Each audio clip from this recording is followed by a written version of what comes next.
What is up, everybody? My name is Justin. This is Forever Self-Employed. And in today's video, we're going to be talking about the biggest commercial job that Mike ever landed, which was $140,000. In this video, he's going to be breaking down how he got it, what it entailed, and all the other details as well. I'm actually joined with Mike now. Mike, how's it going, man? It's good. Hello, Justin. How's it going, man? You doing good? I'm doing great, brother. Excellent. Excellent. Well, thanks so much for coming on. I know I couldn't believe it whenever you told me about this huge commercial job. So I'm glad we're going to be able to get into some of the details in today's video on how you landed it and what it entailed. Before we get into that, though, I do want to mention that Mike actually recently released his 6-figure marketing course, which goes into exactly how he lands jobs just like this one that we're going to be talking about today. So if you guys are interested in learning more specifics on how Mike does his marketing strategies, how he's been doing it and refining it over the past 20 years, his follow-ups, and much, much more, check out the first link in the comment section and the description. But with that out of the way, Mike, tell us a little bit about who this job was for and what the job entailed. Yeah, man. So this one was, again, like you said, it was kind of a crazy deal, but this one was for an Army base. It was Fort Stewart, that's down in Hinesville, Georgia, which is probably 45 minutes south of Savannah, where I live. That's where the 3rd Infantry Division is. And these guys are obviously just true American heroes. And so if there's any Army guys, military, anybody out there, appreciate your service. But like I said, it's 40 miles from my house. And what they do down there at the base, on occasion, they do this heavy artillery training, and it is ridiculously loud, like these huge booms from these gigantic cannons. It rattles the walls of my office. And like I said, it's 40 miles away. But this place is huge, right? I think it's over 300,000 acres. It's one of the biggest bases I know, at least east of the Mississippi. So there have always been tons of opportunities for businesses to get in there and get, all kinds of jobs from small to big. And it was pretty exciting to get a call from there. So who called you, Mike? And did you go do this one in person? Because I know you do a lot of remote quoting, but obviously for a job of this magnitude, I doubt that you did it over the computer. Yeah, right. So I got a call from a guy, and it actually went into my call center, and they took a message. And I actually thought that they had messed up the message because, it basically, the message came through. It was a guy from Fort Stewart. He left his name, he left his number, and he wanted to get an estimate for all the housing on Fort Stewart and some of the barracks in a few other areas. Okay.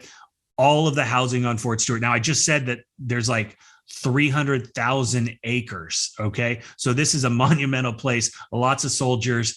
I think there's 23,000 soldiers, and then probably double that in family members. So you're talking about an immense amount of housing. So that sounded a little bit too good to be true. And maybe, like I said, I thought maybe they'd messed something up. So I called this guy back. We went down there, we drove around, and sure enough, it was all of the housing. Okay. Now, this was about 8 years ago, and it's still the largest single ticket job that we've ever had. And like I told you, it was about 140. It was just over $140,000.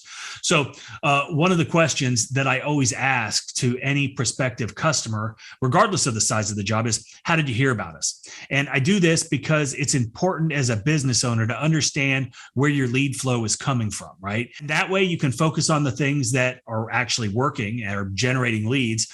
You can double down on those things. If it's ad spend, like if it's a PPC, then you can increase the frequency there, increase your ad spend. If it's marketing or print email, if it's email marketing or print marketing, you can increase your frequency there as well. Because without that data, without that knowledge of where the leads are coming from, then you're just flying blind, and flying blind leads to failure, or at least much lower profits. How did they hear about you, Mike? I know you alluded to that earlier. Yeah, man. So this, again, it's kind of crazy. A lot of the guys that operate out of Stewart, they don't live on base. They live in Richmond Hill, which is a city outside of Savannah, in between here and Fort Stewart, or they live in Savannah, both areas that we target with our marketing, right? So he lived in a nice neighborhood, and obviously we focus on nice neighborhoods for obvious reasons. And he had said he'd gotten multiple postcards from us over the years, but then he saw one of my bandit signs outside of his neighborhood, said he recognized the logo from the postcard. And the one thing that he said that still sticks with me today is, he said that he'd seen my company's advertising for so long that he knew that we had to be legit. So he Googled us, he saw the reviews, then he went to the website, and that's how he got our phone number and gave us a call. Now, on a side note, I also asked him why he never called us to wash his house, right? If he'd been seeing it for years at some point over that time frame, I would have assumed that he got his house washed. And he told me that he had a guy that already did it for him, and he'd been using him for years, and he did a good job, but he didn't bother to ask him about this job because he knew he couldn't handle it. And the reason that he didn't think he could handle it was because his truck was beat up and he looked like a bum. And he wasn't going to bring anyone like that onto the base, which I thought was strange that he'd allow him at the house, but not the base. But it's interesting because it shows that presentation is everything. And it doesn't just go in your marketing materials or your web presence or, you know, how you're putting yourself out there. It's in everything. It's how the public views you. So presentation really is important in every aspect of your business. And this, what he told me, kind of just proves that point. Okay, so getting in front of the customer multiple times with flyers, postcards, and then ultimately him seeing a yard sign, him being able to recognize that brand from all the times you got in front of him really speaks to the perseverance to this type of marketing, which we call boots on the ground marketing.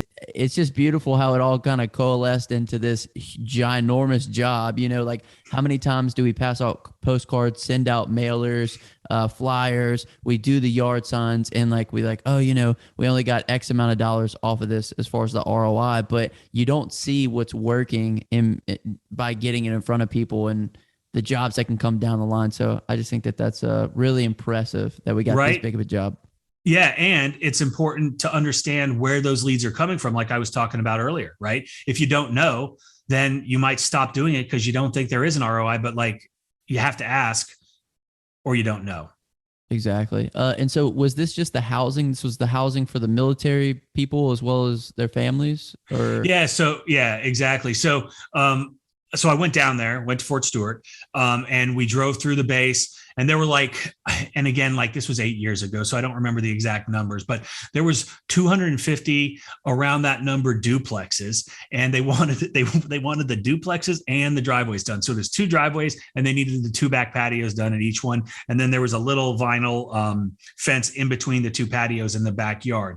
So you know, over 250 duplexes, both driveways, the patios, and the little fence. They also had about 40 single family homes and driveways that they needed done as well. And if I recall correctly, there was some kind of big inspection that was happening, and they needed it done in an expedited manner as well. And so that was another component of this quote. But they also had they have temporary lodging down there, and that's for like guys that, you know, have not moved in. Maybe they've been, you know, stationed at the base and have not yet found a place to live. And it's kind of like a hotel, and it's actually called the Green Roof Inn, which I thought was kind of funny. But there was 6 of these buildings. Each of those was about 10,000 square feet.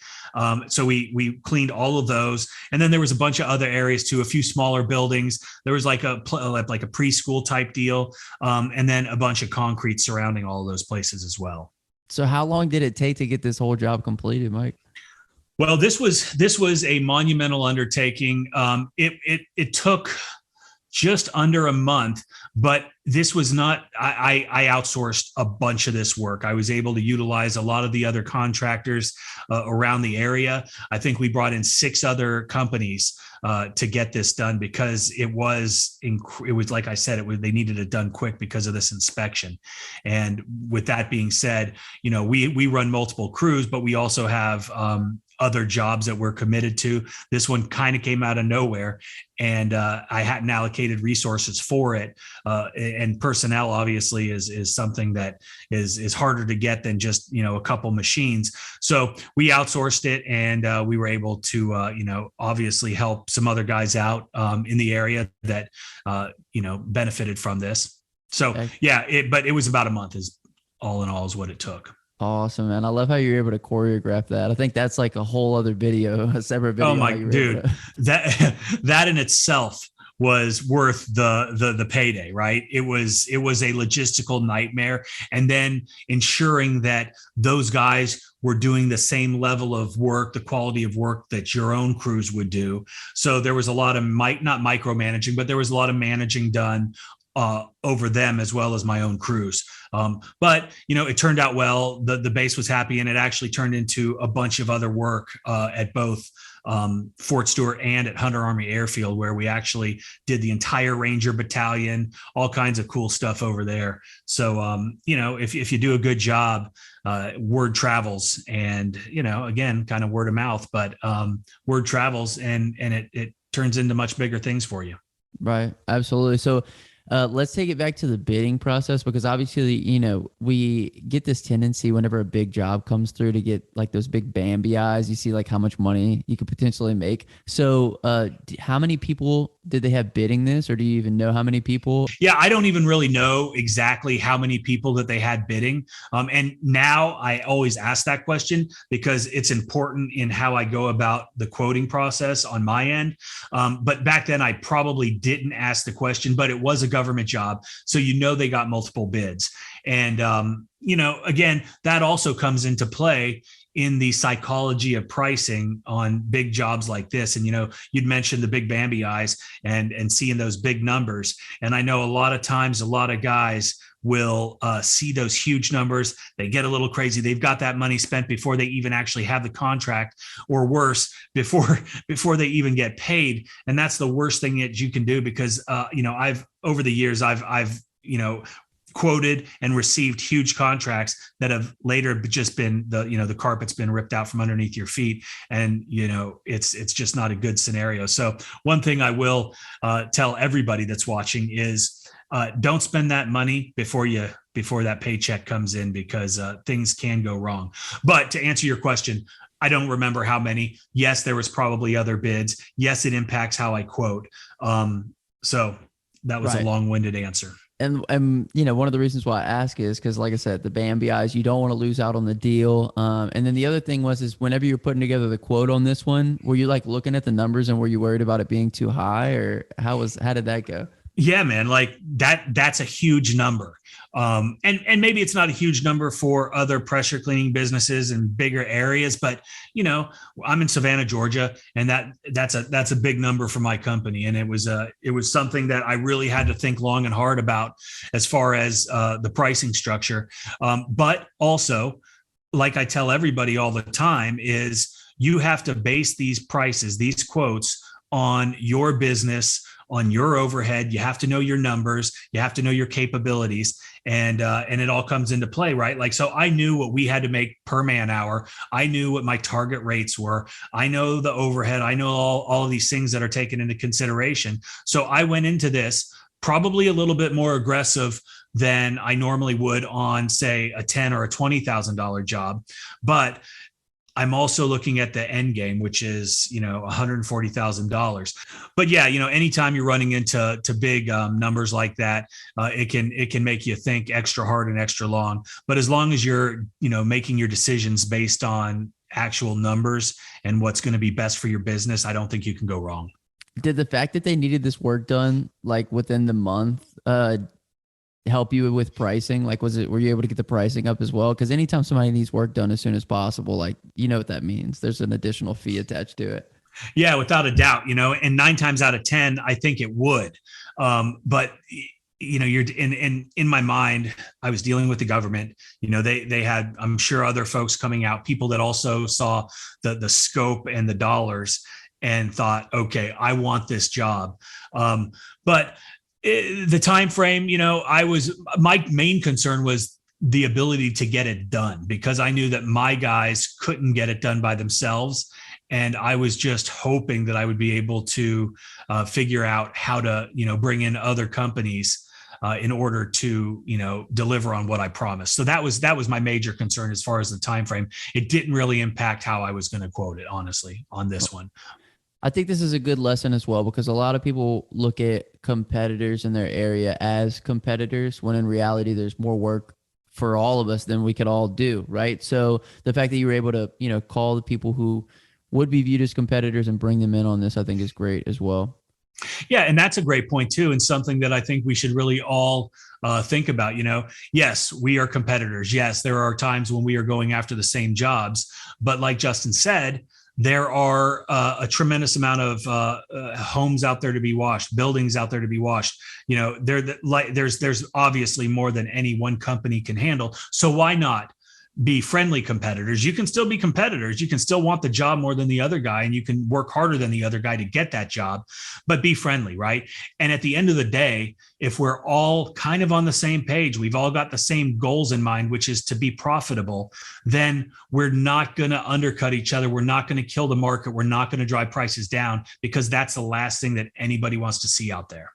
Absolutely. So last question for you, Mike. What advice would you give for somebody who's looking to land big jobs like this, or to get in front of people who can put them in the position to quote jobs like this?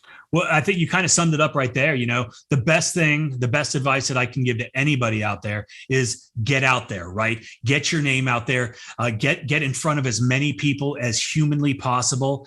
And, that's through networking. That's through your marketing. If you're not getting your name out there, people aren't going to be able to find you. If they can't find you, they can't hire you, and they're not going to give you their money.